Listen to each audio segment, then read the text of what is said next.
Good morning. I was worried my microphone was off. There was no response there. Good morning. So welcome to day 2 of the Housing Forum. We have a lot of exciting speakers and sessions lined up. I know you're going to really appreciate them. Today we have a very interesting panel to start with. I do want to just, as other people are filing in, to say how many of you were here for dinner last night? Good, quite a few. How many of you practiced juggling or standing on blocks last night in your room? No one, I see, okay. Well, I was at our table, we had a really interesting discussion around a range of things. One of them, though, was the dessert. I mean, was that something or what? My name is Steve Weir. I worked with Habitat in Asia for 15 years. I was based in Sri Lanka and then Thailand. In all those years, I never saw a dessert like that. It's so cool to be back in Asia because things are happening. Hong Kong's a very fast-paced place and interesting to see those innovations. But I will say when the desserts came, we weren't sure if they were like a terrarium. You know, they were the little green thing with plants growing, and we weren't sure exactly what they were. But I can tell you, once we opened the lid, it was really good. And that's a little bit of an introduction today to our session. Today we'll be talking about resilience and governance. So resilience and governance are maybe one of those things that if you think about the words, they may mean different things to different people. They may mean nothing to some of you. And so but think about it, though, this session like that dessert last night. Just open the lid, jump in, open your mind, and we're looking forward to some great questions from you and some answers from our speakers. I would just say, just to start off, so as a reminder, the forum, we've had a forum for a number of years, and the idea of the forum was that we would take practitioners from NGOs, private sector, and public sector, and we would bring them together, and we would talk about practical action, implementing things. We love researchers, we love academics, we invite them to the panels, but really what happens in these 2 days was to find a way to get practitioners together, maybe across boundaries that we don't easily cross in all of our countries. And it's a chance for you to make new friends, new relationships, new networks, and as you go back, try to capitalize and leverage on those networks. So it reminded me of that yesterday when someone I asked if they came to the SDG session that I was in, and they said, well, I had to Google SDG, I wasn't sure what it was. And that reminded me that even though we're narrow to housing, we're all in different sectors. So we use words differently, we understand concepts more deeply in some sectors. My wife is a dancer, a dance teacher, and we have now riveting conversations around our dining table after 35 years about transfer development rights and plumbing discussions and new urbanism. Actually, we don't, but she does know those words. But those are an example. Those are concepts that if we're a manufacturer, we get plumbing discussions. If we're an urban planner, we get new urbanism. If we're a developer, TDRs make sense. So don't worry if some of the language is not familiar. There's no bad questions. Just jump in afterwards and ask your questions. I would say also as we think about especially resilience and housing and governance, we sometimes talk about housing as both a noun and a verb, a product and a process. And again, depending on which one of the sectors that you're here representing, you might think about it more as a product or a process. And this morning's conversation, I'd love for you to expand a little bit and think about housing as both of those things, a product and a process. So resilience, I was here a little bit early, a couple of days, and there was a little card that was slipped under my door, and I picked up the card, and it said, flag hoisted to level 3, the typhoon flag hoisted to level 3. I wasn't sure exactly what that was, but I knew they put a card under my door. That was probably not a good thing. So, but it was an example for me of, I'm not a sailor, but I needed to know what level 3 typhoon was. The same with resilience, right? So resilience, you may not be someone who talks about resilience all the time, but resilience is an important part of the communities that every one of us live in. I think about resilience We can talk about resilience as economic resilience, social resilience, political resilience. We talk about resilience, some people talk about it, the ability to bounce back, to respond to shocks in our lifetime, in our lives. Disruption is another word that's used. How do you bounce back for a disruption? I think increasingly we think about resilience, though, as the ability to be prepared to respond or to withstand those. So it's not just an after the fact, it's what do we do before the fact. So again, as you hear the speakers, think about resilience broadly in those terms. Governance is one of those words that we definitely have to explain in Hong Kong. So governance is not the government. Government is how do we as communities make decisions? How do we decide who our community leaders are? At what level do we make what kinds of decisions? Where is the accountability, the responsibility? Where's the ownerships for the decisions we make to become more resilient communities? And of course it overlaps. There's not a single answer, but those are some of the things that we'll explore today. Maybe before I ask the speakers to come up, I will just tell you a short story. We were talking about our new strategic plan at Habitat for Humanity, and we had someone who was a very deep thinker from Egypt. And we were talking about sustainability, and we were explaining that we wanted to be more sustainable. And sustainability is another one of those words, isn't it? If you're an MFI, you have operational, financial. We all have different ways to talk about sustainability. So Nabil raised his hand and says, can you define sustainability? And everyone in the room know that when Nabil asked a question, he actually had an answer, but he was trying to understand if we understood the question. And so I gave my best shot at all of the development speak words that I knew how to use around sustainability. And he said, oh, that's very good, that's very nice, but I wonder if the question for sustainability is how many houses do we have to help the community improve before they don't need us anymore? Before Habitat for Humanity can back out of the community and they are sustainable enough to continue to develop and improve housing in their community on their own. And I thought, wow, that is a great definition of sustainability. And I wonder if today we'll uncover some ideas about resilience and governance. So how resilient does a community need to be? How much work do we need to do as development practitioners to support resilience in communities? How much of it do they own? Who's responsible? Who drives resilience? So these are some of the questions that we want to unpack, and we will welcome your questions today.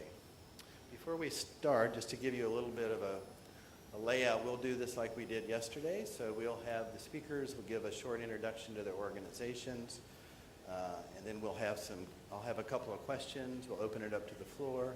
And at the end, Stanley Ng from the Impact Hub will come up, and we have these discovery walls. I think you've been using them yesterday, but just as a reminder, the idea is to harvest your ideas, your learnings. What are the things that you want to take back with you? What are action steps? What are new things you learn?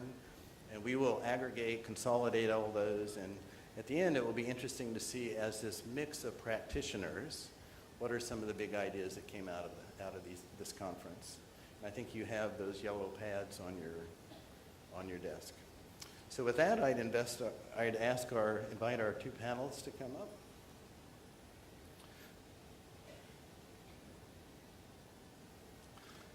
So we're lucky today. We have a couple of different perspectives on resilience and local decision making. We have CEO Sharon Chow is here from the Bridge to China, Wu Ji Chow. That was close, huh? Come on. And Gwendolyn Pang, the head of the country cluster support team in China, Japan, Korea, and Mongolia. So we're looking forward to some great questions. And I think, Sharon, we'll ask you to start. So if you give us maybe a little bit of a description of your organization, but where you have a chance, if you could talk about how do you incorporate resilience and governance from a community leadership, community building perspective in your work. Okay, thank you, Steve. Good morning, everyone.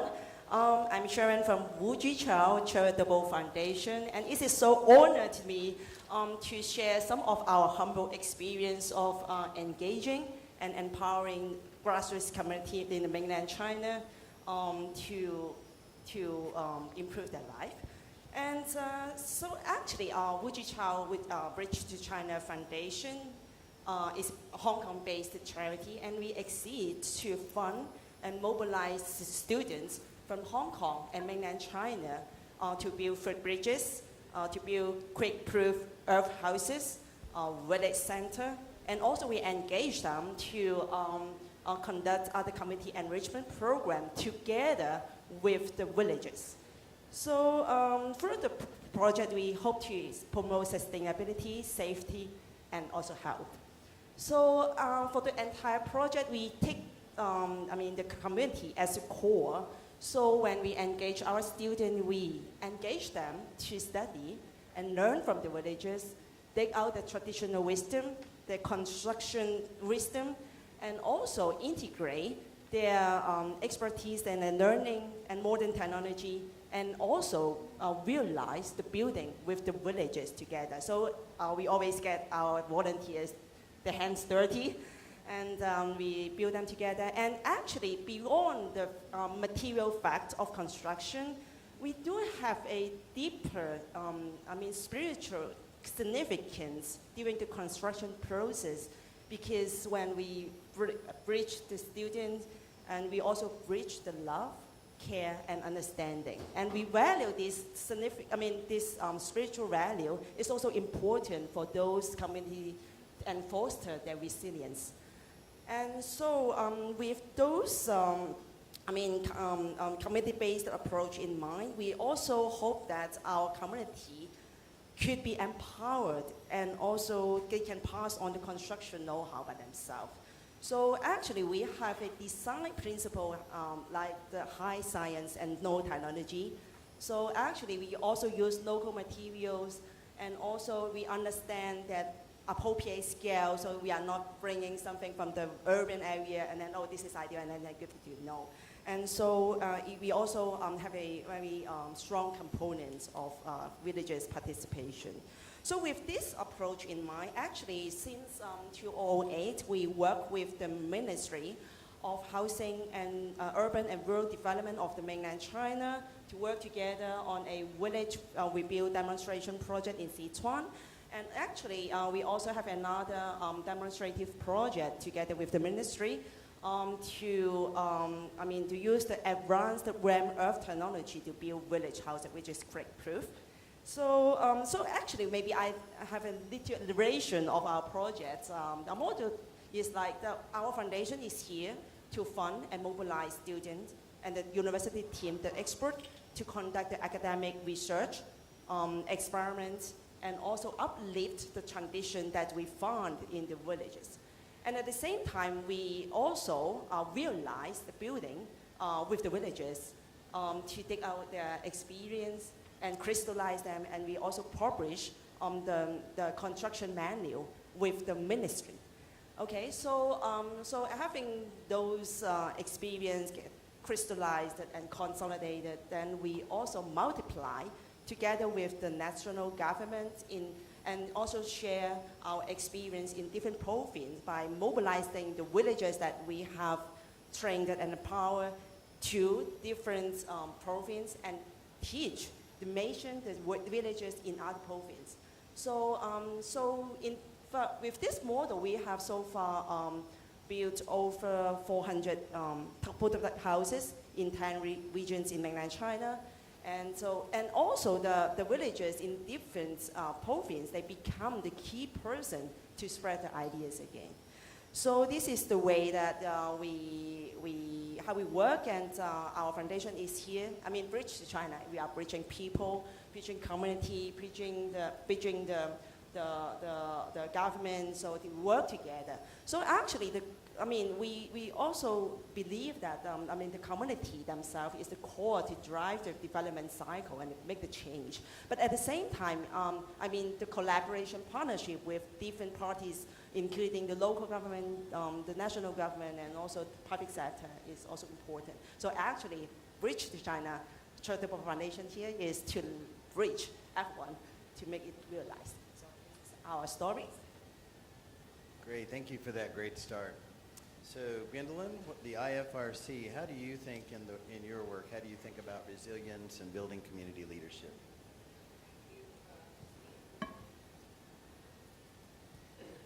Good morning, Steve, and good morning, Sharon, and good morning to all of you. First, thank you for having the IFRC in this conference, and we're a proud partner of Habitat for Humanity.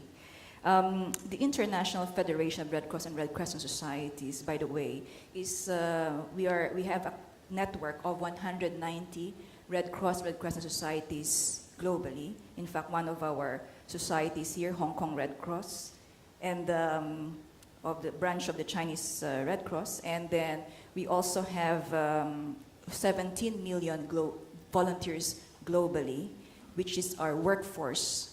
And we depend so much on the volunteers.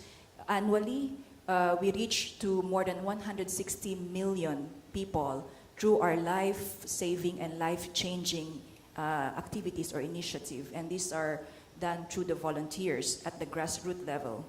So we support communities to become stronger and more resilient, where people can cope with emergencies, crises, and hardship now and in the future. So our National Red Cross and Red Crescent societies are permanently present in every community on the ground.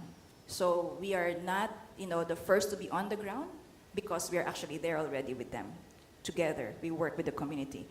I think because of this presence, it allows the Red Cross, Red Crescent to accompany communities to respond to their needs while supporting them to become more resilient and face hardship in the future. So if you can see the first slide here as an example, you would say, yes, we are here to support you, but would it be good that we will not be there to support when you needed us, because we want them to be more resilient. Okay? So this is the goal, that in the future, they should not need us to be there if we were able to build resilient community, and they themselves will be able to find ways to solve their own problem. So our concept of, especially like in shelter, other things that we do, we always build back safe. This is how we work, especially in shelter. The IFRC intervention intends to improve the lives of the vulnerable people by reducing the impact of vulnerability and disasters. So there are different strategies, methodologies, and approaches that we do, similarly to what Sharon has explained earlier, that we work with the local communities, with the grassroots people who are actually the center of our work. Okay? So, all this work that we're doing, all the approaches are actually linked to building resilient communities. So what are these, I will not be very academic here. I would like to give practical examples of the way of the work we do on the ground. So we have different methodologies. Example, in working for community-based disaster risk reduction program. So in the CBDRR, by the way, I would like to warn you, in the IFRC, we have so many abbreviation and acronyms. So one is the Community-Based Disaster Risk Reduction, which is CBDRR. In the CBDRR, we have several approaches in help the community reduce the risk, exposure to risk, and help them cope in the future. So one of the approaches is VCA, or Vulnerability Capacity Assessment. It will help the community assess their vulnerability and capacity to be able to respond to crisis or disaster. Now, after that, assuming we will know which kind of hardship, crisis, or problem they have on the ground, then we have other approaches that link to that. Example, if it's about water and sanitation, then we have the participatory health and sanitation transformation, that's the FAST. Then we also have the CVHFA, if that is for health, that is the community-based health and first aid. And then for shelter specifically, which I want to expound more, which is, we call it the PASA. PASA is the participatory approach for safe shelter awareness. Sorry for the acronym. So we will have a quiz later. I will check if you have followed closely. So don't be so concerned about all the methodology. They're all actually the same. It depends on the type of risk or type of problem. So let us pick up PASA, as I've said. So the PASA is that is the approach that we do. So we gather 10 to 15 people in the community that are in the affected community, or ideally this should be done before a crisis. However, due to some funding concern, or maybe it's not, and then we have to sometimes implement it right after disaster will strike. So PASA is involving, as I've said, 10 to 15 people, and these are people from different groups, maybe women organization, organization for people with disability, and so on and so forth. So these are the things that we do, and I can give later on, because my time is up for introduction. I'm so sorry about that. That's time given to me. But I would like to give more example of how successful this PASA methodology that we are using in terms of engaging the community and building resilience. And this PASA, by the way, is actually started by the Red Cross and then picked up by Habitat for Humanity and developed it further. And we're very happy that we're doing it together.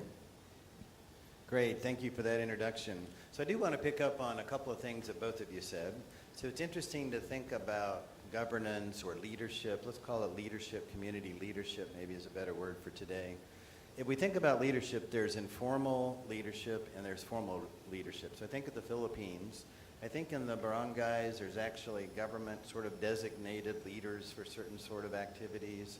I know throughout China, there's similar things. There's sort of government appointed people.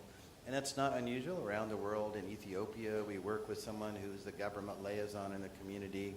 So that would be a formal structure. But if you look at an informal structure, I think about communities I've been in where the real leader was a woman entrepreneur who was the most energetic, entrepreneurial, and people gathered around her. They saw her as a leader. Even though she wasn't an elected leader, they saw her as a leader. So maybe one of the things I'd love for the audience to hear about a little bit today is how do you identify the leader, and how do you deal with this conflict between formal and informal leaders? In both of your process, you both described trying to develop sort of resilience, and that requires community leadership. How do you think about identifying and supporting leaders in your different processes? So Sharon, we left off on your PASA, or on your building bridges in different ways. So if you could, how do you think about that?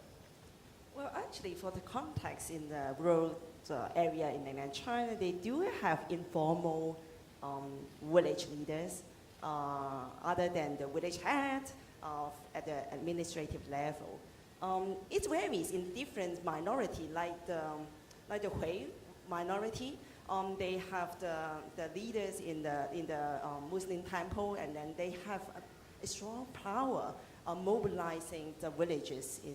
So actually, I mean, it's hard to have the single answer for different village with different cultural background. But I mean, you need to understand the context, the culture, and even the religion of the areas, and you can try to identify who is also powerful. But one thing I think is very important, especially in the China's context, is that even though we identify some community leaders, we work together to mobilize villages, but at the same time we need to work, I mean, the objectives to be in alignment with the administrative government head. And so that we have the respect, and we have the role to play, and we have, I mean, we don't have all the power, but we cannot solve all the problem, but we can help and contribute to make the things happen better. It is a bit of a dance or a balancing act sometimes. So tell us about PASA, CBRR. How do you think about that in your process? Yeah, thank you, Steve. Well, looking into the formal and informal, the PASA actually is an informal group, okay? These are group, that at first when you announce in the community, people would come, the loudest person will come, of course, like you said, people perceived to be a leader would come and participate.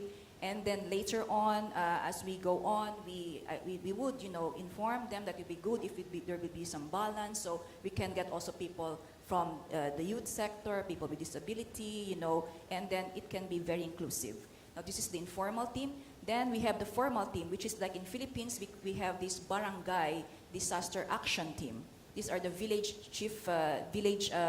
action team, formed and organized by the government. So, and also there's a local government that also looking into preparedness, and also response work in the community.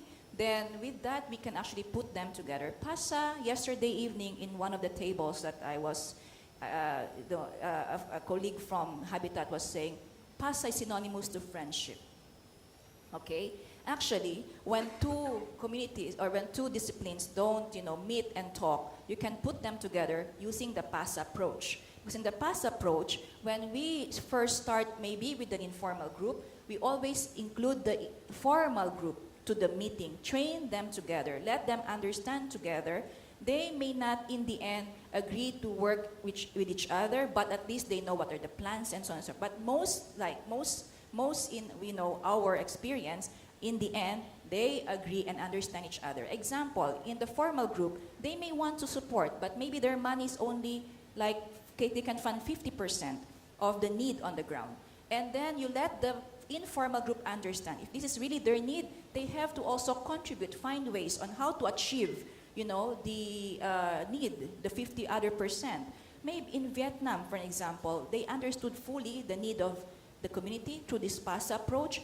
Through social, networking, they were able to raise funds. And then the government came in with some amount of money, then they put in together, they're able to achieve, what they want to achieve by 100%. So these are just examples of how we put informal and informal groups together through this approach. Go ahead. Did you have something to add? With don't mind me, I also share one case that how to get together some informal structure. So actually, in one of our sites that we built prototype earth houses, we also built a village center, okay? So we use the village center as a hub to gather the community.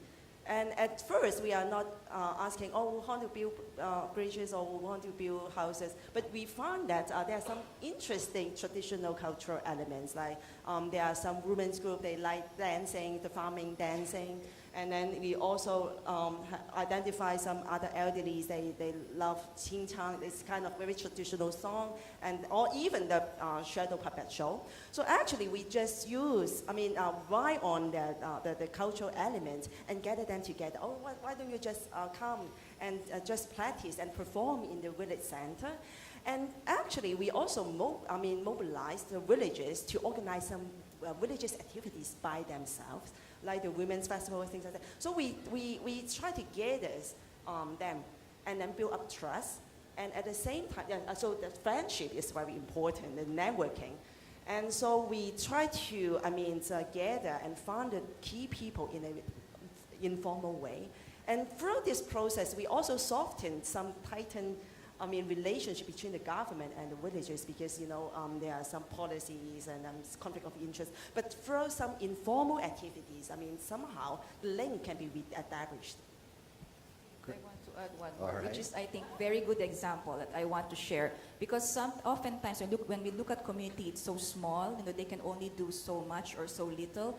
But you see in Yogyakarta, as an example, using PASA, they were able to reach the World Bank. Okay, because of the PASA, they did all these steps together, both the informal and the formal community, because the informal community will not be able to reach World Bank, by the way. So, but through, the ripple approach, so from the informal and formal group on the ground, so they can reach from the village to the municipality or city, to provincial, to national, then they were able to reach certain. So this is a project they felt that they need, not actually about shelter, but in order to have a good and safe environment, they looked because of the flooding situation in Yogyakarta, so they conceptualized a canal, system or project. And because of that, it entails a lot of money to build, infrastructure. And then they're able to work together, informal and formal, and they reach that stage, even a bigger formal, group, which is the World Bank. Great. Well, let me just pick up on that and build on that a little bit. So there is this notion in development theory called the livelihood development approach, and I think many here are familiar with that. It's an asset-based approach. So that is that every community, even if it's a rural village in China, has assets, right? They have physical assets, they have social assets, they have some financial, economic assets. Every community has assets. And so when we enter a village, as you said, and you understand what their assets are. The livelihood development framework says with those assets, if that community, that group, can begin to influence the systems and the policies, which is really what you were just describing, it changes the platform and it changes their ability to create more assets in their household and community, which again changes their ability to influence the systems and policies, and it's this virtuous cycle. So the more assets and influence that a community has, the more they're able to develop more assets and influence. So my question is, this goes back to the sustainability, how much is enough? So when you start in a community, how do you know when to stop? How do you know when your intervention is actually keeping that local leadership from becoming more resilient on their own? Someday, we'll have to back out of that community. So what's the tipping point? How do you think about, yes, I now understand they're resilient enough to continue on their own. How do you think about that? Either one of you. Okay, so I would like to start on that. I would like to give a concrete example or maybe examples. Say in Philippines, after a crisis or disaster, things would change. Example, if the community is a rice farm, after disaster, it may change. The platform of livelihood will change. So example, in Tacloban, most people there, the means of living is fishing and farming. But after that, it has changed because the city had more hotels. So more people would need to construct also homes. More people would need to get their equipment repaired. So if you know a lot about the community and their needs, then you can help develop a full livelihood program for the community anchored to resilience. So what we did there, because farmers will not be able to bounce back because it will take a lot of time to cultivate the soil again and plant. A lot of people lost their bangka boats for fishing. So, but there's a demand. The demand there is they need more people to help in the hotel business or industry. So then we trained more people to have skills in maybe housekeeping, in food and beverage, to work in a hotel, and some maybe we help them in mechanical work, in fixing the appliances that were wet or soaked by water or drowned by water. Then this kind of thing. And of course, most of them, and we did first we asked them, okay, what do you want to do as livelihood? All of them would like to open a store. Okay, guys, when you open a store, who will be your customer? Will you be able to, so we have to help each other here. Who has the skill on sewing? Who has the skill on, food production or food processing? Who has the skill on, other services like hair cutting, then in that community, so we supported them, we brought resources, but we also brought knowledge, but we let them decide.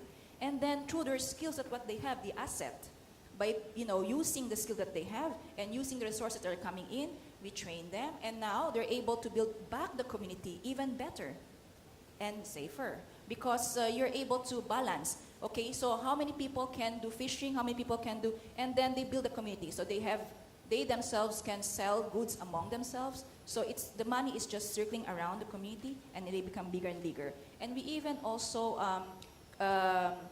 set up cooperative. So the livelihood is not just on the household level, on individual level. We also created cooperatives, maybe through already existing cooperative, or some we have helped them, form and organize cooperatives. So before I go to Sharon, just a follow-up question. So I think that's a great example of how you get started post-disaster, where maybe they've lost a lot of their livelihood.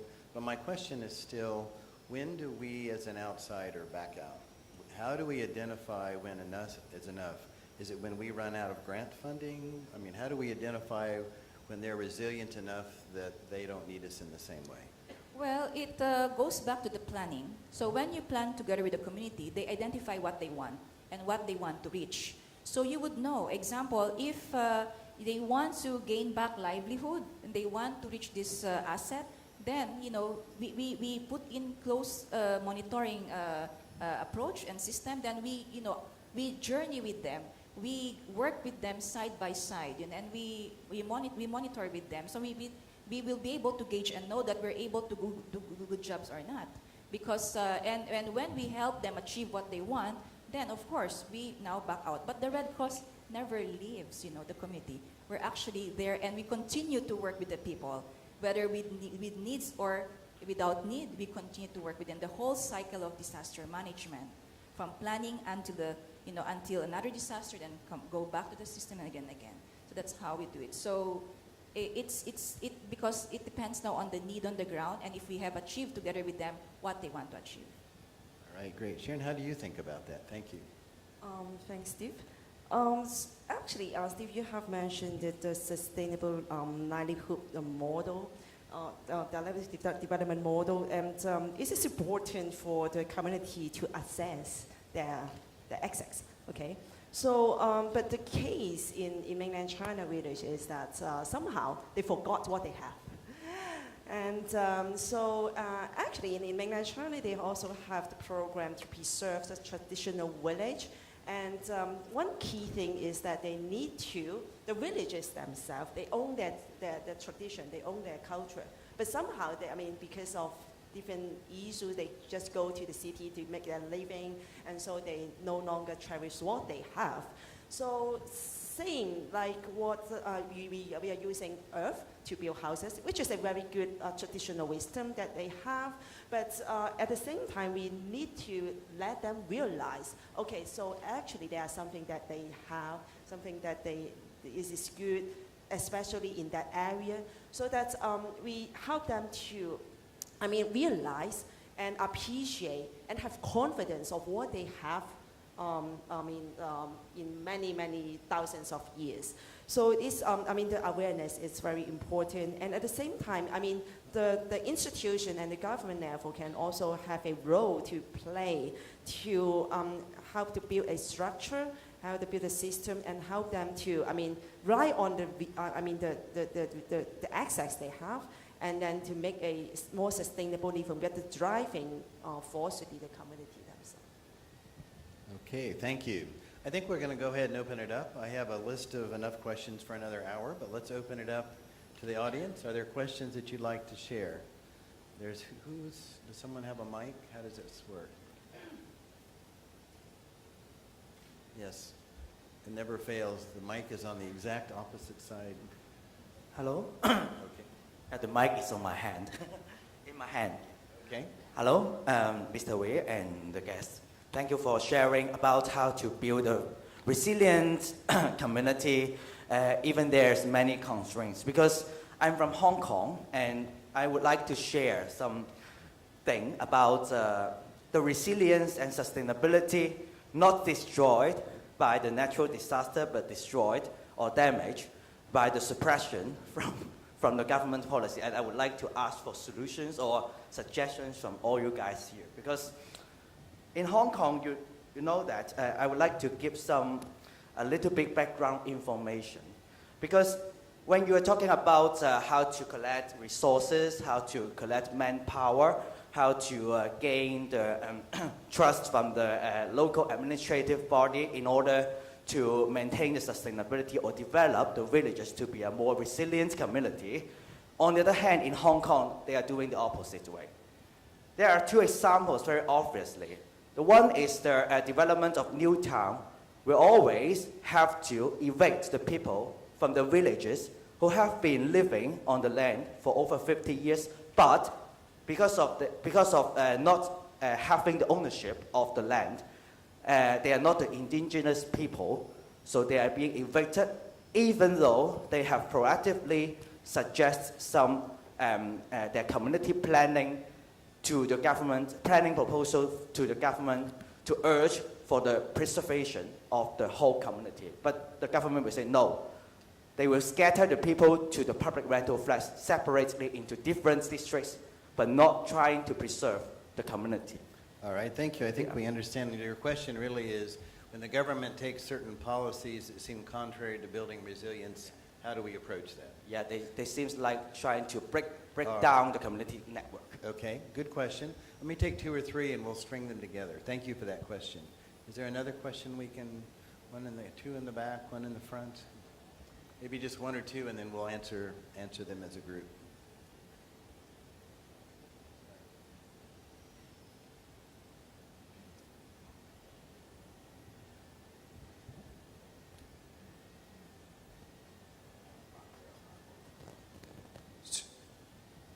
Thanks again. To Stephen's comment on when do you back out and the comment that your Egyptian colleague made, I have an observation. The Red Cross runs almost all primary medical services outside of Kathmandu in Nepal. And they are making communities resilient. In my own community, which in India, which is located in the oldest municipality of India, our community had to step up to build our own park and repair our own roads. And we were very swaggering that we are extremely resilient. So my question is this word resilience a dangerous word in the sense that does it hide the presence of good governance? Is it used to interfere in a process where good governance, which should have done what happens in Nepal or what happens in my community, is now applauding resilience but failing to perform what is their minimum charter of services? Because I have noticed that in a place like Hong Kong, community resilience is low because governance is very high. So is this something to be used with caution, especially as international organizations as yourselves intervene? In that intervention, which is coming from the right place, are you actually stopping good governance to happen? All right, good question. So sometimes in the development world, we have this principle, do no harm. So do we actually do harm and hamper resilience in the way that we operate, either as an NGO or as a government? So very good question. Maybe we'll take 1 more and then we'll string them together. Thank you. My question is, every community, local community, they have their own coping strategy.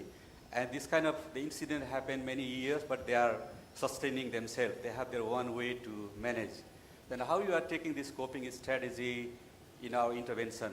Then other thing is, equally the local market ecosystems also equally important to sustain the community.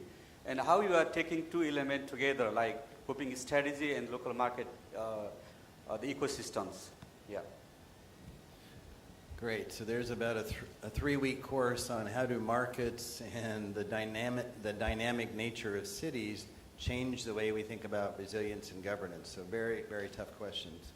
Maybe let me just string a couple ideas together and ask the 2 of you to think out loud without answering specific government policy questions. Maybe the question that I would like to pose for us to think about, there are 2 interesting academic researchers in the U.S., and they tried to understand the outsiders that came in to support a local community. How much of the government money went to that activity versus landing in the community itself?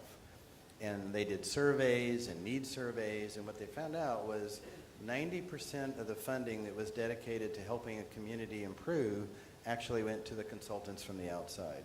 So McKnight Kretzmann are these 2 particular researchers. And so they began to develop this idea that if you think about assets in 3 circles, that there are different values for those assets in different circles. So the inside circle Those are the assets that a community owns and manages itself. Those are the most helpful from a resilience governance perspective. The next concentric circle, if you were to draw it bigger, those are the resources and assets that are brought in from the outside, maybe a business that offers job, but it accrues to the benefit of the community because it builds their assets, their livelihoods inside their community. And the third would be assets that are outside their community but are still accessible. So maybe a vocational school run by the government. That's an asset that's outside of their community. And so if I think about these questions, I think the nature of resilience and governance is very complex. And I'm not sure, sometimes we try to ask it as a yes-no duality kind of question. Should the government, national government do this? Should the local city government do this? The reality is we're dynamic, the cities are dynamic, governance is dynamic, politics are dynamic, it changes over time. So maybe the question I'd ask for your organizations, in this dynamic nature, assets come and go from different places, politics change, the government does some things, we have disaster response money for a while and then we don't in a community. So how do from your organizations, how do you still build local resilience that withstands the change in politics, resources from the outside? How do you, in the way you operate, try to build local resilience so that they can respond to those disruptions from the outside? Either one of you? Okay, so I can only speak about how we work in the Red Cross. So well, that's a very good point. That's why Grassroot should be at the center of our work, because when everything are changing, the one that is not changing is the grassroots people. They themselves that we are supporting. Okay, and then we have to really invest in them. Because when the environment are changing, if they know, the power is in their hand, they're empowered to decide. There's a risk informed. They know what is going to happen. They have a full control on what they're going to do. Okay, and they will not be that dependent. I don't also think that there is a single organization or even a government can solve all the problems in the world. Our approach is really partnership. So in the Red Cross, we have this 1 billion coalition for resilience. So it is actually a work not just with the Red Cross, we also partnered now with UN and other organizations to really work together to have this coalition. And the concept is that if you invest in the grassroots people, local community, make them as leader, in every home, if we can have one resilient person, then the goal is to contribute to 1 billion, for household or individuals to be resilient. That's a goal by 2025. So that's how we want it to be. So let me go back. Maybe I mix it a bit. So one is, to address that is to really focus on the grassroots, make the grassroots people at the center of our work. Invest in them, empower them, let them understand the risks, get them to decide and make the decision. Then number 2, again, I don't think we should blame any organization, any government here, because again, there's no single organization or entity can solve the problem of the world. We have to actually work together in this effort instead of blaming, checking who can do what, but you should do what, maybe not at the time, should not be like that. Using your, that assets that you're saying, you have asset in the community, asset that is brought in, assets that are outside. If you can make good use of these assets together in a partnership framework, then we can solve many of the problems. But many of the communities don't know this. So that's why organizations, very important that we accompany them, we enable them, and we connect them. So this is what we want to do in terms of resilience. We accompany, we enable, and we connect the communities. Great, thank you for that answer. So for my case, I think the world have a lot of problems that we cannot solve all.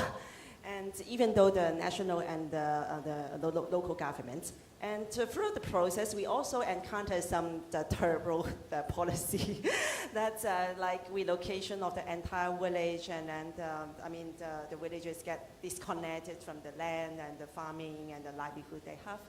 And there are some, I would say that there are some good and bad experience in different areas. But I think I really truly agree with Grant is that, somehow we cannot solve the problem, but we can help and contribute and make it better.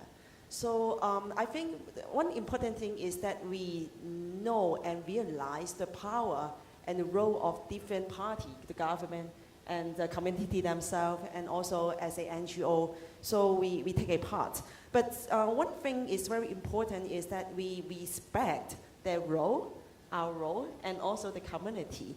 And of course, the community themselves, their willingness to change and the culture and the traditional should be respected because they know what, the best is for themselves. So I think this kind of attitude is more important. Good. Thank you for both of you for that. We're just about out of time. Do you have one closing thought for the group out of all of our conversation this morning? Should we start? Gwendolyn, do you want to start? Any last reflection? Yeah. Well, first I would like to, express the value of our partnership with Habitat for Humanity. And thank you for taking forward many of these approaches, initiative forward that we work closely together. As a parting word, I think really to put community or grassroots at the center of our work. Okay, if we put them at the center of our work, empower them, support them. When I say that we will just be there for them, it should not be an active role, passive role I mean, but to have an active role with the community. Active role by stepping aside and pushing them to the center and put in their hands their future and make them own their own decisions and future. So that's what we want to do with the community. So again, the key is make the grassroots people the center of our work. Thank you. People-centric, that's a good reminder. Thank you. Sharon? Yeah, it's the same case for us because we engage volunteers. In some cases, they have their ideal plan, and then they want the local villages, the community to adopt. But the key is that, we should have a humble way of doing things, and we are not, all outsiders are not living in the community, they are not our home. And so the local community should be the key to drive and sustain and pass on the things. So, so this is the most important thing that you work. But even though the grassroots, they are the core, but the things is that they are interact with different parties, different stakeholders. So the collaboration, bridging, and understanding is very important. Thank you for that. Humility is probably a principle for all of us. It may not be our core competency, but it is a principle we all try to use. So thank you for that reminder. I would just close with this thought. All of us are housing professionals. We all have a chance to impact resilience at multiple levels, governance at multiple levels. Your question about Hong Kong, most of us in this room have access to government systems, partners, multi-stakeholders, and we should take advantage of that. We should work in the ways that we are able to try to change those systems and policies to create that enabling platform for the poor. But my challenge for us today is each of us are neighbors. So we each live in a community. And we have the ability to start building resilient communities right in the neighborhood where we live. And I read something recently, and it would really move me. It said, if you look at your cell phone, and you look at the last 20 calls on your cell phone, you hit recall, and if no one on that list of 20 is someone that lives just on the inside edge of the outside circle of our communities, then we should question whether we're engaged enough in building communities and neighborhoods. So that's a thought that I would challenge myself and all of us here. Please give a round of applause for our speakers. We've done a great job. Thank you.